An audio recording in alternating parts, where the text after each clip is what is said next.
তোমার আখির আলো। কলমে কবি কৃষ্ণকলি বেরা। শ্রাবণের আকাশ আজ সকাল থেকেই কেঁদে চলেছে অঝোর ধারায়।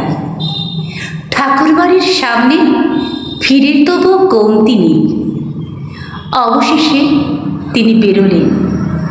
ফুল, মালা, চন্দন, ধূপের আভরণে শ্বেত শুভ্র ঋষি।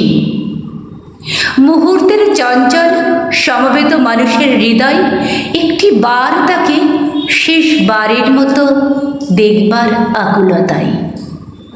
না, নেই কোনো কোলাহল। মৌনতার চাদরে ঢাকা বিশ্ব চরাচর।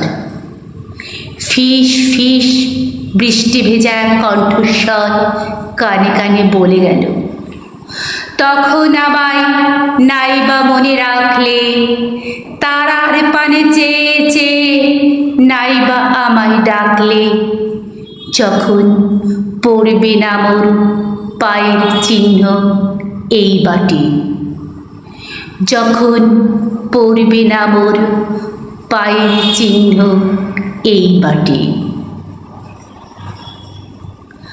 আজ 22শে শ্রাবণ। কণ্ঠে আমি শর্মিলা।